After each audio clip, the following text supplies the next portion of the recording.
بسم اللہ الرحمن الرحیم۔ السلام علیکم ورحمۃ اللہ وبرکاتہ۔ امید ہے آپ سب خیریت سے ہوں گے، اور صدقے کے بارے میں تمام معلومات آج اس ویڈیو میں آپ سے شیئر کروں گی کہ صدقہ دینا چاہیے اور کس طرح صدقے کا ثواب بھی ہمیں ملتا ہے الحمدللہ، اور صدقے سے کیسے مال میں برکت پیدا ہوتی ہے، اور سب احادیث کی روح سے دیکھیں گے ہم انشاءاللہ۔ خیرات کرنے والے اور بخیل کے بارے میں کیا حدیث ہے؟ نبی کریم صلی اللہ علیہ وآلہ وسلم نے کیا فرمایا ہمیں؟ نبی کریم صلی اللہ علیہ وآلہ وسلم فرماتے ہیں، بخیل اور صدقہ دینے والے کی مثال ایسی ہے۔ نبی کریم صلی اللہ علیہ وآلہ وسلم نے بخیل اور صدقہ کرنے والے کی مثال یوں دی کہ جیسے دو آدمی ہیں جن پر لوہے کی ذریں ہیں، جن پر لوہے کی ذریں ہیں۔ پھر جب سخی نے چاہا کہ صدقہ دے تو پھر اس کی ذرہ کشادہ ہو جاتی ہے۔ جو خیرات کرنے والا ہوتا ہے اس کی ذرہ کشادہ ہو جاتی ہے تو پھر وہ صدقہ دے دیتا ہے اللہ کی راہ میں، اور جو بخیل ہوتا ہے جب وہ چاہتا ہے کہ وہ صدقہ دے تو وہ تنگ ہو جاتی ہے اور اس کے ہاتھ اس کے گلے میں پھنس گئے۔ اس طرح اسے معلوم ہوتا ہے، اور جو راوی ہے حدیث تو بیان کرتے ہیں، سیدنا ابو ہریرہ رضی اللہ تعالیٰ عنہ نے کہا، میں نے رسول اللہ صلی اللہ علیہ وآلہ وسلم سے سنا، آپ صلی اللہ علیہ وآلہ وسلم فرماتے تھے کہ پھر وہ کوشش کرتا ہے کہ کشادہ ہو مگر وہ کشادہ نہیں ہوتی۔ اس کے کہنے کا مطلب یہ ہے کہ اگر اس بات کا مطلب یہ ہے کہ کیونکہ بخیل کو اپنے مال سے محبت ہوتی ہے تو وہ صدقہ نہیں دے پاتا، خیرات نہیں کر سکتا، لیکن اگر وہ کوشش کرے اللہ کی راہ میں اپنی دل سے اللہ کی رضا کے لیے دے تو انشاءاللہ خلوص نیت سے تو اللہ تعالیٰ ضرور قبول فرماتے ہیں، کیونکہ صدقہ دینے سے مال میں برکت پیدا ہوتی ہے۔ اللہ تعالیٰ اس کے مال کو بڑھا دیتے ہیں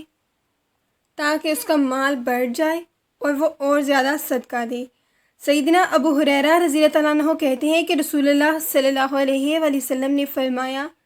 ہر روز دو فرشتے اترتے ہیں، ایک کہتا ہے کہ اے اللہ خرچ کرنے والے کو اور دے، اور دوسرا یہ کہتا ہے کہ اے اللہ بخیل کے مال کو تباہ کر۔ یعنی کہ جو خرچ کرنے والا ہے اس کے مال کو بڑھا دیا جائے۔ فرشتے یہ دعا کرتے ہیں، اللہ پاک سے کہتے ہیں، اور جو بخیل ہے، جو اپنے مال کو سمیٹ کر رکھتا ہے، سنبھال کر رکھتا ہے، اللہ کی راہ میں خرچ نہیں کرتا، حالانکہ یہ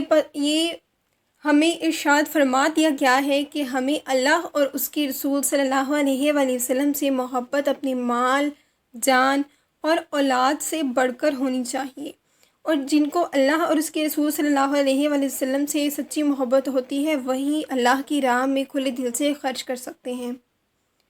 اس لیے فرشتے دعا فرماتے ہیں کہ اے اللہ جو خرچ کرنے والے ہیں ان کے مال میں برکت عطا فرما۔ اس لیے اللہ پاک اس کے مال کو بڑھا دیتے ہیں، برکت پیدا ہو جاتی ہے۔ اس کے علاوہ خرچ کرو مگر شمار نہ کرو، اور نہ یاد رکھو کہ آپ نے فلاں صدقہ دیا ہے، فلاں کسی کی مدد کی ہے، فلاں کے لیے آسانی پیدا کی ہے، اس کو اپنے ترک رکھیں، ایسی نیکیاں کریں، ایسے صدقہ کریں کہ اس کا علم آپ کو اور اللہ تعالیٰ کو ہو اور تیسرے انسان کو نہ ہو۔ آپ یہ خود ظاہر نہ کریں کہ آپ نے اتنے لوگوں کی مدد کی، احسان نہ جتلائیں، صدقہ دیا ہے، اللہ کی خاطر دیا ہے تو اس کو خرچ کرو لیکن شمار نہ کرو اور یاد نہ رکھو۔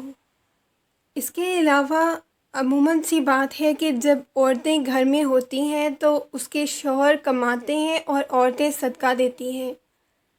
تو کیا آدمی کو بھی ثواب ملتا ہے کیونکہ آدمی کماتا ہے اور عورت خرچ کرتی ہے؟ جیسا کہ ام المومنین عائشہ صدیقہ رضی اللہ تعالیٰ عنہ کہتی ہیں کہ رسول اللہ صلی اللہ علیہ وآلہ وسلم نے فرمایا، جب عورت اپنے گھر کی اناج سے بغیر فساد کے خرچ کرے، یعنی کہ جتنا دستور ہے، جیسے فقیر کو ٹکڑا یا سائل کو ایک مٹھی بھر کوئی چیز دے دینا، ان کو خالی نہ موڑنا، تو اس کے خرچ کرنے کا اس کو ثواب ہوتا ہے اور شوہر کو اس کے کمانے کا ثواب ہوتا ہے۔ دونوں کو اپنا اپنا ثواب ملے گا، یعنی کہ بیوی کو جو اس نے خرچ کیا سائل کو واپس نہیں موڑا، اس کو اس بات کا ثواب ملے گا، اس صدقے کا ثواب ملے گا، اور شوہر نے چونکہ کمایا تو شوہر کو کمانے کا ثواب ملے گا۔ شوہر کی کمائی جو صدقے پر خرچ ہوئی اس صدقے کا ثواب بھی شوہر کو بھی ملے گا اور بیوی کو بھی ملے گا۔ تیسری بات ایک حدیث ہے کہ اگر کوئی غلام جیسے کہ نوکر گھر پہ آیا ہو یا کوئی بھی نوکر ہو، اگر وہ اپنے مالک کی چیز میں سے کوئی چیز خرچ کر دے بنا اجازت کے، اس کے بارے میں کیا حدیث ہے؟ سیدنا عمر وہ غلام تھے، آزاد کردہ غلام ہے، اور جس کے غلام تھے اب وہ کہتے ہیں کہ مجھے میرے مالک نے مجھے گوشت سکھانے کا حکم دیا۔ سیدنا عمر غلام تھے تو ان کے مالک نے انہیں گوشت سکھانے کا حکم دیا، سکھانے کا۔ ایک فقیر آ گیا تو میں نے اسے کھانے کے موافق دے دیا، یعنی کھانے کے لیے اس میں سے اس نے دے دیا بنا مالک کے پوچھے۔ جب مالک کو خبر ہوئی تو انہوں نے مجھے مارا۔ میں رسول اللہ صلی اللہ علیہ وآلہ وسلم کے پاس آیا۔ سیدنا عمر کہتے ہیں میں رسول اللہ صلی اللہ علیہ وآلہ وسلم کے پاس آیا اور آپ صلی اللہ علیہ وآلہ وسلم سے بیان کیا، تو آپ صلی اللہ علیہ وآلہ وسلم نے انہیں بلایا اور فرمایا تو نے اسے کیوں مارا؟ انہوں نے کہا کہ یہ میرا کھانا میرے حکم کے بغیر دے دیتا ہے۔ آپ صلی اللہ علیہ وآلہ وسلم نے فرمایا اس خیرات کا تم دونوں کو ثواب ہے، کیونکہ جو نوکر تھا یعنی کہ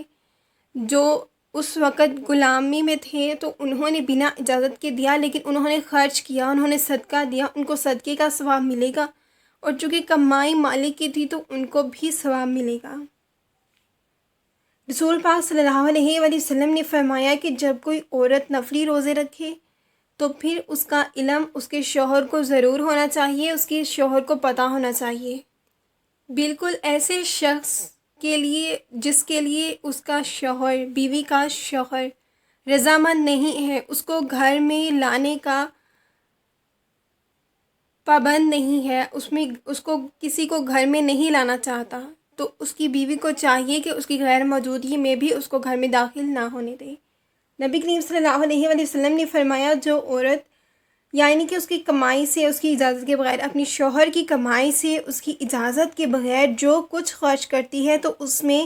اس کے مرد کو بھی ثواب ملتا ہے، یعنی مرد کو کمانے کا اور عورت کو دینے کا ثواب ملتا ہے۔ تو صدقہ دیتے رہیے، خیرات کرتے رہیے، جتنا ہم خیرات کریں گے اللہ تعالیٰ ہمارے دلوں کو بھی کشادہ کر دے گا، ہمارے مال میں برکت عطا فرمائیں گے اللہ پاک،